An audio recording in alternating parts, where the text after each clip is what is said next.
샬롬 샬롬 샬롬 샬롬. 하나님 사랑합니다. 여러분 주 안에서 사랑합니다. 오늘 히브리서 4장 말씀 봅니다. 하나님의 말씀은 살아있으시죠. 살아계신 영원한 말씀입니다. 안식에 들어가기 위해서 순종하라 4장에 이렇게 맨 그 축도에 쓰여 있습니다. 그러므로 우리는 두려워할지니 4장 1절에 보면 우리가 아는 바와 같이 애굽에서 구원받은 이스라엘 백성의 다수가 순종하지 아니함으로 인해서 그죠? 광야에서 멸망하고 안식에 들어가지 못했어요. 여호수아와 갈렙에는 이런 일은 이 시대뿐만 아니라 오늘날 우리에게 또한 귀한 번복이가 되고 있고 우리도 역시 그런 부분들을 항상 생각하고 가야 되겠다. 고린도전서 10장 1절에서 6절에도 증거합니다. 4장 2절과 6절에 보면 복음이라고 증거하죠. 그들과 같이 우리도 복음 전함을 받은 자이나 들은 바 그 말씀이 그들에게 유익하지 못한 것은 듣는 자가 믿음과 결부시키지 아니함이라 이렇게 말씀하고 있습니다. 믿음으로 들어가는 안식이에요. 1절부터 3절까지는 히브리서 기자는 하나님의 안식에 들어갈 약속이 남아 있을지라도 너희 중에 혹 그곳에 들어가지 못할 자가 있을까 두려워하라 말씀하죠. 이 세상에 있는 성도들에게는 배교의 위험성은 항상 상존하고 있습니다. 마귀가 믿음을 버리도록 항상 유혹하죠. 따라서 신앙생활에 무사한 일이나 자기 도취와 같은 방심은 심각한 위험을 초래하는 첩경이 되기 때문에 성도들에게 적당한 긴장이 항상 있어야 되겠다. 안식할 때가 남아있는 성도들에 대해서 오늘 9절이죠. 그런지가 안식할 때가 하나님의 백성에게 남아있도다. 악을 떠나라 그럽니다. 잠언 14장 16절 말씀이죠. 지혜로운 자는 두려워하여 악을 떠나나 어리석은 자는 방자하여 스스로 있느니라. 아까 2절 말씀드렸죠. 그들과 같이 우리 복음 전함을 받은 자이나 들은 바 그 말씀이 그들에게 유익하지 못한 것은 듣는 자가 믿음과 결부시키지 아니함이라. 6절에 그러면 거기에 들어갈 자들이 남아있거니와 복음 전함을 먼저 받는 자들은 순종하지 아니함으로 말미암아 들어가지 못했다. 같은 말씀을 하고 있습니다. 성경은 예수 그리스도를 그리스도와 하나님의 말씀, 그리스도는 로마서 1장 1절에서 4절에 증거하죠. 하나님의 말씀은 베드로전서 1장 25절입니다. 복음이라고 정의하고 있고 2절과 6절에서는 복음을 들은 바 말씀, 2절 곧 율법을 가리킵니다. 사도 바울은 자신이 이방인의 사도로 복음을 전파하는 궁극적 목적이 예수 그리스도의 이름을 믿게 하는 데 있는 것이 아니라 믿고 말씀에 뭐하는데 순종하는 데 있다라고 말씀합니다. 로마서 1장 5절과 16장 26절에 증거하죠. 히브리서 4장 2절 오늘 본문이죠. 그리고 6절에 보면 복음을 증거하죠. 히브리서 3장 1절에 믿는 도리를 말씀하고 있습니다. 히브리서 3장 10절에 내 길이라고 말하죠. 또 우리가 잘 아는 시편 95편 10절에도 내 길, 사도행전 7장 38절에 살아있는 말씀 생명의 도라고 말합니다. 신명기 4장 1절에 규례와 법도라고 얘기하죠. 8장 13절에도 그렇게 증거합니다. 언약을 출애굽기 20장 그리고 레위 17장 규례와 법도와 율례 또한 계명 이렇게 증거하고 있습니다. 그리고 3절에 세상을 창조할 때부터 이 일이 이루어졌느니라 이렇게 증거하고 있습니다. 창조시대의 에덴 동산 때부터 교회 안에서 사망의 길로 들어가는 자들이 있었다는 뜻이죠. 창세기 2장 9절에 동산 가운데 생명나무와 선악을 알게 하는 나무도 있더라. 신명기 30장 15절에 보라 내가 오늘 생명과 복과 사망과 화를 내 앞에 두었다 말씀하죠. 마태복음 7장 13, 14절에 멸망으로 인도하는 문, 생명으로 인도하는 문. 마태복음 24장 40절에서 41절에 한 사람은 데려가고 한 사람은 버려둠을 당할 것이요. 히브리서 오늘 본문 1절에서 3절에 믿는 우리는 저 안식에 들어가는도다. 그들이 내 안식에 들어오지 못하리라. 못 들어오는 사람들이 분명히 있다는 거죠. 그래서 11절에 보면 안식에 들어가기 힘쓰라고 말씀합니다. 고린도전서 9장 24절에서 27절에 운동장에서 다름질하는 자들이 다 달릴지라도 오직 상을 받는 사람은 한 사람인 줄을 너희가 알지 못하느냐. 너희도 상을 받도록 이와 같이 열심히 다름질하라고 말씀하죠. 빌립보서 3장 12절에서 16절에도 이미 얻었다 함도 아니요 온전히 이루었다 함도 아니다. 그때를 향하여 달려가노라 이렇게 말씀하고 있습니다. 우리는 열심히 달려가야 되고 구원받는 온전한 성도들이 되어야 되겠다는 거죠. 그래서 복음을 알고도 믿지 않는 자들은 동일한 환경, 동일한 여건에 처했다 해도 그들의 운명이 동일하게 되는 것은 아니다라는 거예요. 어떤 사람은 충분히 좋은 환경과 여건을 가지고 인생을 출발했지만 실패하는가 하면 어떤 사람은 최악의 환경과 여건 가운데서도 훌륭하고 가치 있는 일들을 이루고 살아가기도 한다. 우리의 선택에 정말 굉장한 하늘의 지혜를 우리가 항상 구하면서 선택하고 가야 합니다. 성경에서 믿음의 사람과 불신의 사람 사이에 어떤 차이가 있는지를 확연히 볼 수가 있는데, 불신의 사람들은 약속을 받고도 이에 참여하지 못했고 동일한 하나님의 백성으로 지칭이 되어 있음에도 믿음의 사람들이 누리는 특권에서 제외되기도 합니다. 약속을 먼저 받았던 이스라엘이죠. 로마서 9장 4절에 그들은 이스라엘 사람이라 그들에게는 양자됨과 영광과 언약과 율법을 세우신 것과 예배와 약속들이 있었다라고 증거하죠. 복음을 받고도 순종하지 않은 이스라엘의 6절입니다. 오늘 그러면 거기에 들어갈 자들이 남아있거니와 복음 전함을 먼저 받은 자들은 순종하지 아니함으로 말미암아 들어가지 못하였으므로, 안식에 들어가는 자들에 대해서 9절에 말씀하고 있습니다. 9절 볼까요? 그런즉 안식할 때 하나님의 백성에게, 안식할 때가 하나님의 백성에게는 남아있다. 이미 그의 안식에 들어간 자는 하나님의 자기의 일을 쉬신과 같이 그도 자기 일을 쉬느니라. 이미 들어간 사람들은 자기 일을 쉴 수도 있다라는 거죠. 기독교는 무슨 종교? 구원의 종교. 그리고 그 구원은 뭘로 말미암아? 믿음으로 말미암아. 믿음의 대상은 예수 그리스도이고 믿음은 하나님의 선물이라 말씀하죠. 에베소서 말씀에서 인간에게 주어진다고 말하죠. 에베소서 2장 8절 9절 너희는 그 은혜에 의하여 믿음으로 말미암아 구원을 받았으니 이것은 너희에게 난 것이 아니요 하나님의 선물이라.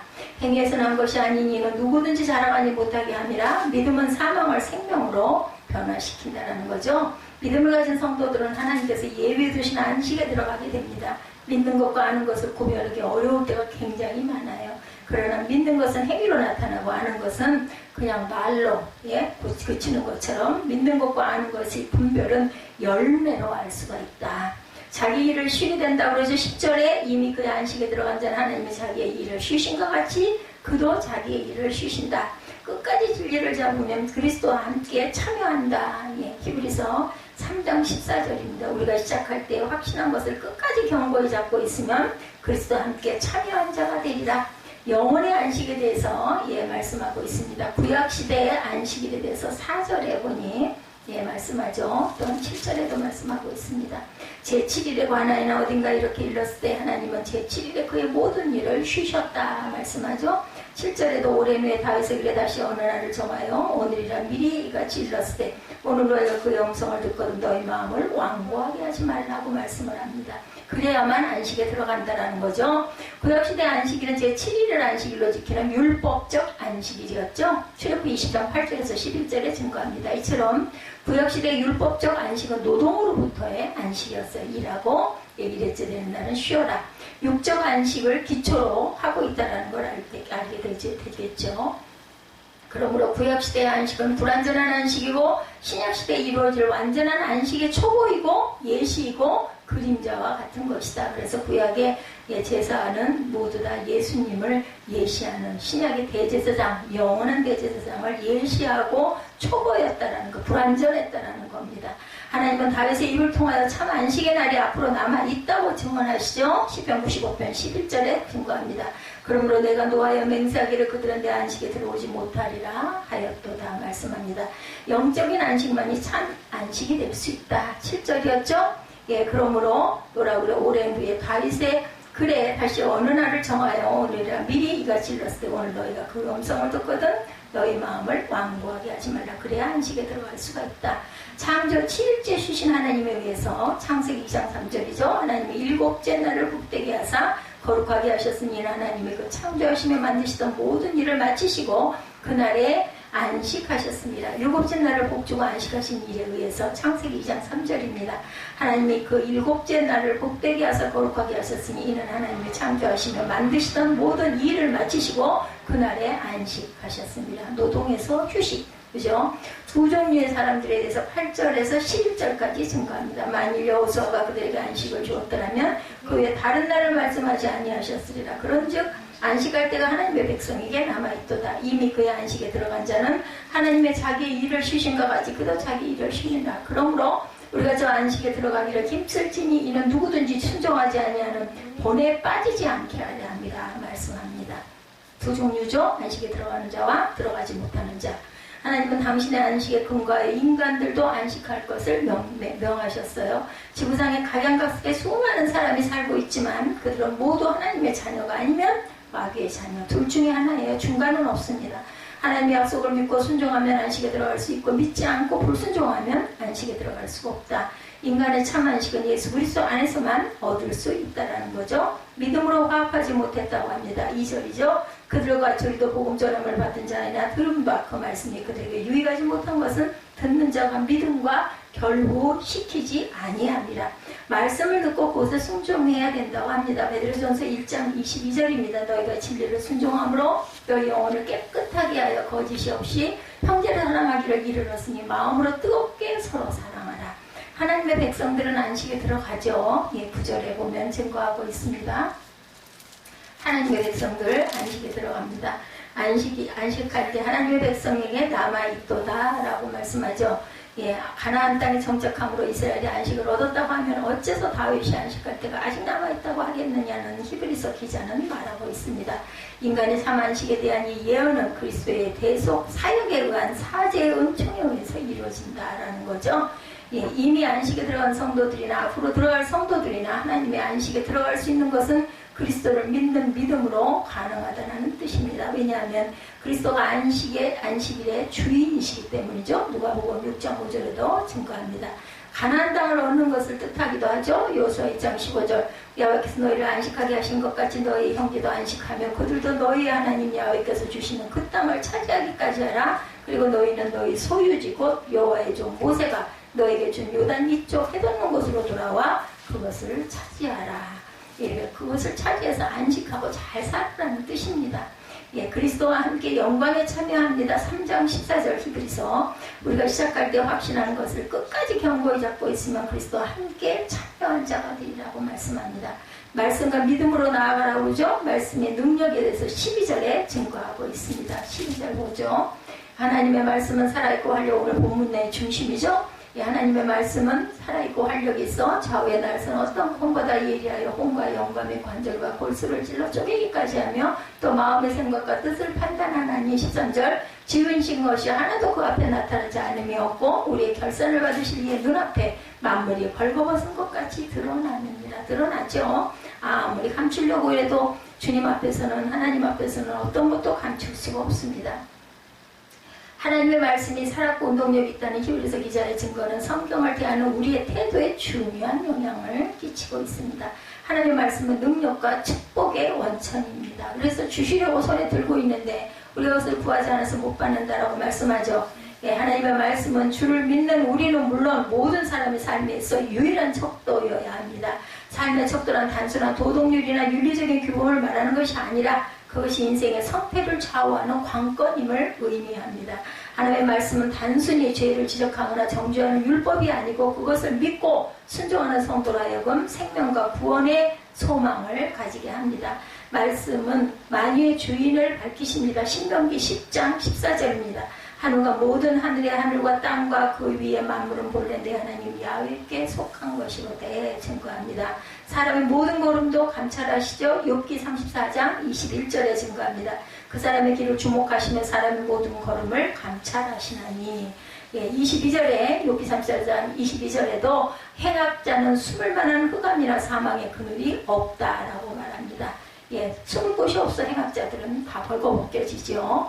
믿는 도리를 굳게 잡아라 14절이죠. 그러므로 우리에게 큰 제사장이 계시니 승천하시니 곧 하나님의 아들 예수시라 우리가 믿는 도리를 굳게 잡을지어다 라고 말씀합니다.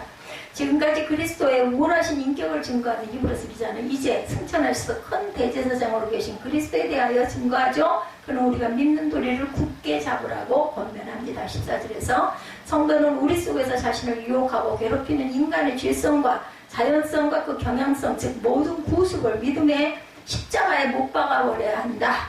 성도는 예수 안에서 얻은 새 생명을 매 순간 확인하면서 살아가야만 할 것이라는 거죠.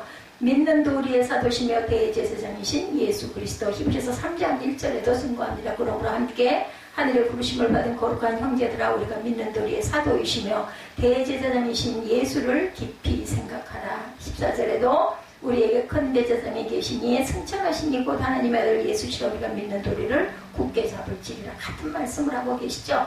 예, 3장 말씀에도 오늘 본문 말씀에도 똑같은 말씀을 하고 계십니다.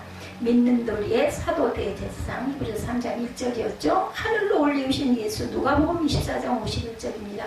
축복하실 때 그들을 떠나 하늘로 올려지시니 증거합니다. 담대히 너희는 보좌 앞에 나아가라고 그러죠. 예, 15절 16절 우리 봅니다. 우리에게 있는 대제사장은 우리의 연약함을 동정하지 못하시지가 아니요 모든 일에 우리가 똑같이 시험을 받으신 이로써 죄는 없으시죠. 그러므로 우리는 긍휼하심을 받고 때를 따라 돕는 은혜를 얻기 위하여 은혜의 보좌 앞에 담대히 나아가라는 것입니다.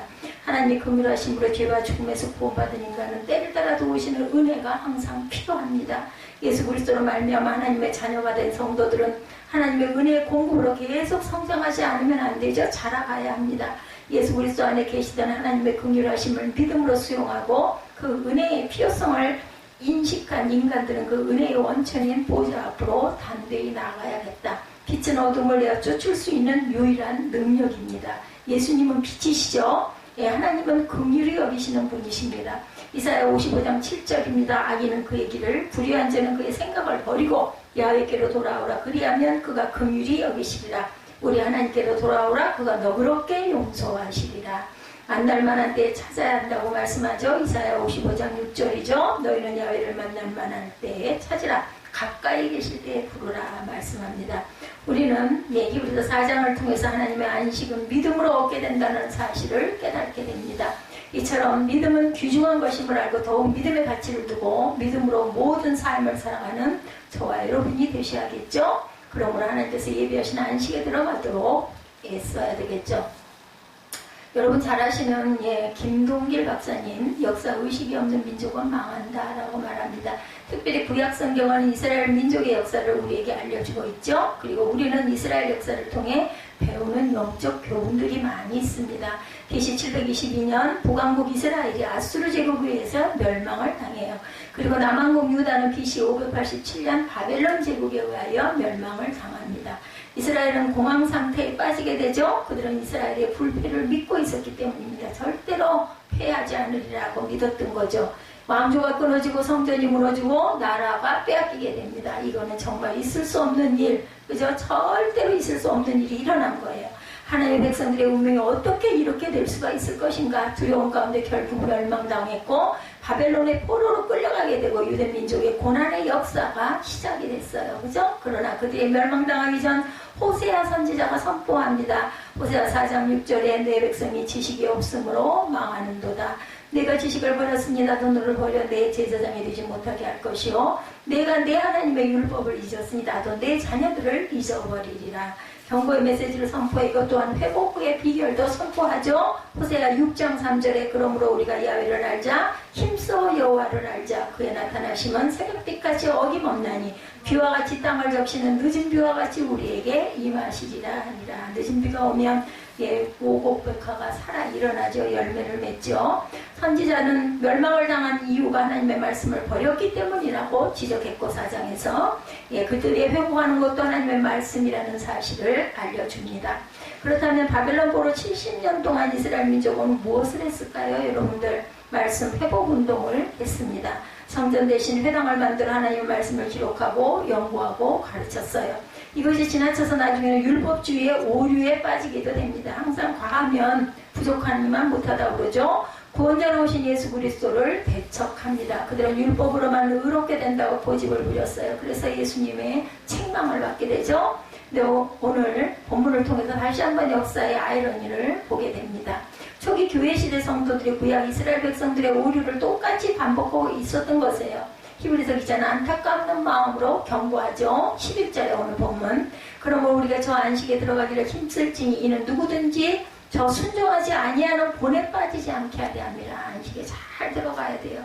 그 모양만 그럴듯하게 해서는 안 된다. 순종하지 아니하는 본을 보였던 사람들은 광야에서 하나님의 은혜를 경험했던 구원받은 그 사람들이죠. 이스라엘 백성들. 그들은 불순종 실패를 반복하지 말라는 뜻입니다. 그런 실패를. 그러므로 우리가 저 안식에 들어가기를 힘쓸지니라는 말씀의 의미는 구원받은 성도들이라 할지라도 천국에 들어가기를 위하여 최대한의 노력을 해야 된다. 힘써야 된다. 만약에 힘쓰지 않는다면 광야에서 이스라엘 백성들이 젖과 꿀이 흐르는 가나안 땅을 약속받았음에도 불구하고 들어가지 못한 것처럼 성도라 할지라도 천국에 들어가지 못한다라는 것을 상징합니다.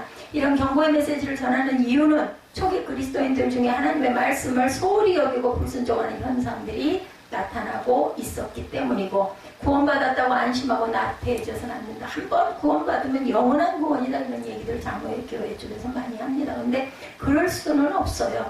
나중에 후회하게 될 날이 있을 것이라는 거죠. 지난번에 우리 주일날 세례 의식을 했지만, 세례는 이제 첫걸음을 떼는 거예요. 내가 고백합니다. 나는 하나님의 길을, 주님을 따라갈 것입니다. 나는 구원받았습니다. 그리고 영원한 구원의 길로 나는 행진하고 들어갑니다. 라는 시작이라는 거, 첫발이라는 거죠. 빌립보서 2장 12절, 그러므로 나의 사랑하는 자들아, 너희가 나 있을 때뿐 아니라 더욱 지금 나 없을 때에도 항상 복종하여 두렵고 떨림으로 뭐라 그래? 너희 구원을 이루라. 그 다음에 어떻게 하라고요? 12, 13절 말씀, 11절 말씀의 이유가 되는 것이죠. 12, 13절 말씀, 오늘 본문 중심이기도 하죠. 하나님의 말씀은 살아있고 활력이 있어 좌우의 날선 어떤 검보다 예리하여 혼과 영과 및 관절과 골수를 찔러 쪼개기까지 하며 마음의 생각과 뜻을 판단하나니 지으신 것이 하나도 그 앞에 나타나지 않음이 없고 우리의 결산을 받을 진리의 눈앞에 만물이 벌거벗은 것 같이 드러나느라. 모세 11절의 이유. 그러므로 우리가 저 안식에 들어가기를 힘쓸지니 이는 누구든지 순종하지 아니하는 본에 빠지지 않기 위해서 어떻게 하나님의 말씀은 활력 있는 그 말씀이 우리의 혼과 영과 관절과 골수를 찔러 쪼갠다라는 거죠. 지으신 것이 하나도 그 앞에 드러나는 것이 없고 우리의 결산을 받을 진리의 눈앞에 만물이 벌거벗은 것처럼 나타나 있다, 드러난다라고 말씀합니다. 그래서 우리는 절대 하나님의 눈길을 피할 수가 없어요. 구약 이스라엘 백성들처럼 실패하지 않으려면 하나님의 말씀이 무엇인지를 잘 깨달아 알아 행하고 나아가야 된다. 하나님의 말씀을 잘 알 때 소홀하지 않게 된다. 그렇다면 오늘 본문에서 히브리서 기자는 하나님의 말씀을 어떻게 선포하고 있어요? 하나님은 말씀을 뭐라 그래요? 살아있고 운동력이 있다라고 말씀하죠. 하나님의 말씀은 살아있고 12절이죠. 하나님의 말씀은 살아있습니다. 그것을 어떻게 알 수 있는가? 믿음으로 알 수 있는 것이죠. 믿음이 없는 사람에게는 하나님 말씀은 살아서 움직이지를 않아요. 믿음이 있는 사람에게만 보이고 느껴집니다. 그리고 아유 하나님이 하셨네, 이 고백이 나오죠. 하나님의 말씀이 죽은 것이 아니라 그 영혼이 죽어있기 때문에, 본인의 영혼이 죽어있기 때문에 믿음이 없는 사람에게는 그렇게 느껴지진 아이고 다행이야, 요행이야, 이렇게 운이 좋았어 이러죠. 믿는 사람들은 아유 하나님의 은혜예요, 하나님께서 이렇게 나에게 좋은 걸 주셨어요, 이렇게 고백합니다. 하나님의 말씀이 죽은 것이 아니라 그 영혼이 죽어있기 때문에 믿음이 없는 사람에게는 느껴지지가 않아요. 그저 하나님이 하셨다는 것이. 하나님은 살아계시기 때문에 하나님의 말씀도 살아있다. 리빙갓 이런 얘기 많이 하죠. 살아있는 말씀은 하나님의 능력의 현현 나타내십니다. 그리고 그 말씀은 사람의 심령을 살리십니다. 사도 베드로는 하나님 말씀을 썩지 아니할 씨로 비유하죠. 베드로전서 1장 23절에 너희가 거듭난 것은 썩어질 씨로 된 것이 아니요 뭐라고요? 썩지 아니할 씨로 된 것이니 살아있고 항상 있는 하나님의 말씀으로 되었느니라 증거합니다. 하나님께서 죄인들을 구원하시기 위해 예수 그리스도를 이 땅에 보내셨고, 예수 그리스도는 사도 요한이 증거하죠. 요한복음 1장 1절과 14절에 보면 태초에 말씀이 계시니라, 이 말씀이 하나님과 함께 계셨으니 이 말씀은 곧 하나님이시라. 말씀이 하나님이세요. 14절에 말씀이 육신이 되어 우리 가운데 거하시며 우리가 그의 영광을 보니 아버지의 독생자의 영광이요 은혜와 진리가 충만하더라. 예수 그리스도를 가리키는 말씀이죠. 이 말씀을 어떻게 이성적으로 이해할 수 있겠는가? 믿음 없이 어떻게 이 말씀을 믿을 수 있겠느냐는 거죠. 요한복음 6장에서 오병이어의 기적을 경험한 백성들이 예수님을 왕으로 삼으려고 몰려왔어요. 이때 무리들을 향하여 예수께서 말씀하시죠. 6장 49절에 너희 조상들은 광야에서 만나를 먹었어도 죽었거니와 50절에 이는 하늘에서 내려오는 떡이니 사람으로 하여금 먹고 죽지 아니하게 하는 것이니라. 나는 하늘에서 내려온 살아있는 떡이다. 리빙갓이죠. 사람이 떡을 먹으면 영생하리라고 성찬을 그래서 하죠. 내가 줄 떡은 그 세상의 생명을 위한 내 살이니라 하시니라. 이 말씀을 무리들이 이해하지 못했어요. 그리고 예수님 곁을 결국은 다들 떠나죠. 예수님을 보고도 떠나요. 승천하시고 나서 나타나셔서 보고도 개나리 벗좀 짊어지고 어디로 자기 고향으로 가죠. 내가 줄 떡은 곧 세상의 생명을 위한 내 살이니라 하십니다. 이 말씀을 무리들이 이해하지 못하고 떠납니다. 그러나 예수님의 제자들은 떠나질 않습니다. 요한복음 6장 68절에 시몬 베드로가 대답하여 주여 영생 말씀이 주께 있사오니 우리가 누구에게로 가오리까. 근데 베드로도 처음에는 갔어요. 고기 잡기 하려고. 그죠? 고향으로 갔습니다. 나타나시죠? 베드로에게 오시죠? 그 153마리든가요? 그 물고기 잡게 해주시고, 그리고 그 꿇어 엎드려서 깨게 하는 그런 말씀이 그런 모습이 일어납니다. 말씀은 죽은 영혼을 살리는 하나님의 능력이죠. 그래서 그 말씀을 받은 심령 속에는 생명이 있습니다. 우리가 이 사실을 바르게 알고 믿을 줄 알아야 되겠다. 하나님의 말씀은 살아있고 능력있고 활력이 있다고 하죠. 12절에 살아있고 활력이 있어. 활력이라는 말은 능력, 운동력을 말합니다. 움직이는 힘. 이사야 55장 11절이죠. 내 입에서 나가는 말도 이와 같이 헛되이 내게로 돌아오지 아니하고 나의 기뻐하는 뜻을 이루며 내가 보낸 일에 형통함이라 이렇게 증거합니다. 어린이들이 부르는 복음성가 여러분들 들어보셨죠? 예수님 말씀하시니 물이 변하여 포도주 됐네. 그죠? 예수님이 말씀하시니 죽은 나사로가 살아났다네. 예수께서 베드로, 야고보, 요한 세 제자를 데리고 변화산에 오르셨을 때 산 아래 사람들이 모여 있었어요. 그죠? 어떤 사람이 귀신 들린 자기 아들을 데리고 와서 남아있는 제자들에게 고쳐달라고 부탁하죠. 그러나 제자들은 전전긍긍합니다. 그때 예수께서 오셨어요. 아무리 해도 변화가 일어나지 않으니까 그 아비가 예수님께 할 수만 있다면 내 아들을 좀 고쳐주십시오 하니까 유명한 말씀하시죠. 마가복음 9장 23절 할 수 있거든이 무슨 말이냐. 믿는 자에게는 능히 하지 못할 일이 없느니라 말씀하십니다. 청년 시절 어떤 그 교회에 주일학교 교사로 봉사하던 어떤 그 반사 한 분이 나는 하나님의 말씀의 능력을 믿지 않았었다라고 말합니다. 모세가 홍해를 가르는 역사를 또한 믿지 못했다라고 간증을 합니다. 내가 믿지 못하면서도 어린이들에게는 재미있는 동화를 들려주듯 전달한 적이 있었다. 의심하는 자에게 능력이 절대로 나타나지 않는다. 그러나 내가 의심하고 불심한다고 하나님의 말씀이 죽은 것은 아니다. 무의미하고 무기력한 것은 아니다. 하나님의 말씀은 살아 움직이는 능력의 말씀이다. 시편 19편 10절입니다. 여호와의 율법은 완전하여 영혼을 소생시키며 여호와의 증거는 확실하여 우둔한 자를 지혜롭게 하며 여호와의 교훈은 정직하여 마음을 기쁘게 하고 여호와의 계명은 순결하여 눈을 밝게 하시도다. 여러분들 아마 느끼실 거예요. 그전에는 무심하게 읽었던 구절들이 어느 날 똑같은 말씀을 읽을 때 확 가슴에 와서 닿고 말씀이 너무 아주 귀하게 와서 닿을 때 있죠. 이렇게 활력 있는 말씀인데 가슴에 콱콱 꽂힙니다. 한 번에 안 돼, 두 번에 안 돼, 세 번에 안 돼. 똑같은 말씀을 세월을 흘리면서 7번, 8번, 10번 계속하는 어느 날 말씀이 살아서 내 안에서 역사하면 우리가 삶이 변화가 되죠. 저와 여러분의 삶 속에서도 이와 같은 말씀의 능력이 나타나서 변화되고 새로워지는 역사가 있기를 주님의 이름으로 축복합니다.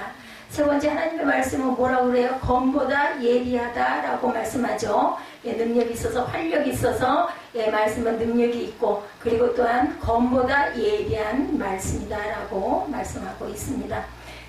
좌우의 날선 어떤 검보다 예리하여 혼과 영과 혼과 관절과 골수를 찔러 쪼개기까지 한다라고 말하죠. 첫 번째 하나님의 말씀은 살아있다.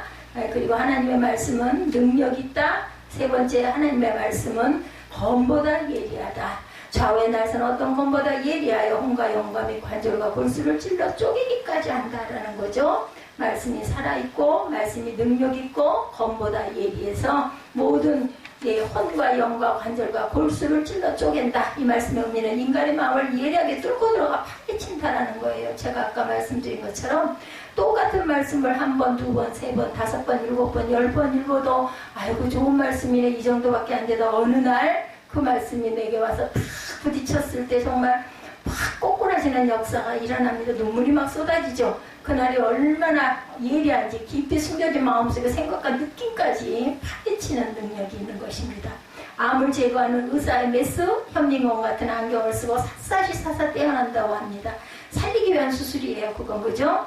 예, 이 예리한 말씀의 검은 성도들을 죽이는 칼이 아니라 수술해서 살리는 칼이라는 거죠. 그래서 그런 얘기 있죠? 의사에게 들려지면 살리는 검이 되고, 그리고 도둑에게, 강도에게 들려지면 죽이는 그 칼이 된다.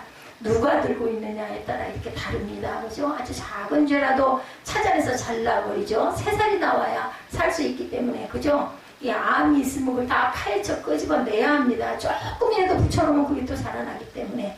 또한 하나님의 말씀은 사단을 물리치는 성령의 검이라고 그러죠. 에베소서 6장 17절에 구원의 도구가 성령의 검 곧 하나님의 말씀을 가지라고 말씀합니다. 검 곧 하나님의 말씀을 가지라. 구원의 도구와 성령의 검 곧 하나님의 말씀을 가지라. 사람의 교훈이나 철학도 우리 인생을 바른 길로 인도하는데 도움을 주는데 인간의 심령 속에 숨겨진 추하고 더러움까지 정결하게 하지는 못합니다. 예레미야 선지자가 탄식하죠. 예레미야 17장 9절입니다.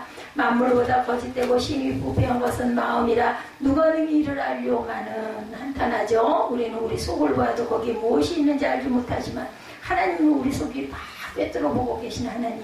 다 속일 수 있지만 하나님은 속일 수 없습니다.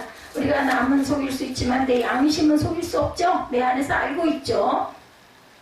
우리는 우리 속을 봐도 거기에 무엇이 있는지 잘 알지 못하지만 하나님은 우리 속도 다 꿰뚫어 보십니다. 우리가 무의식으로 알고 있던 것까지 하나님은 다 의식적으로 알고 계시죠. 하나님의 말씀을 통해서 우리로 하여금 우리의 숨은 죄악을 우리가 보게 하십니다.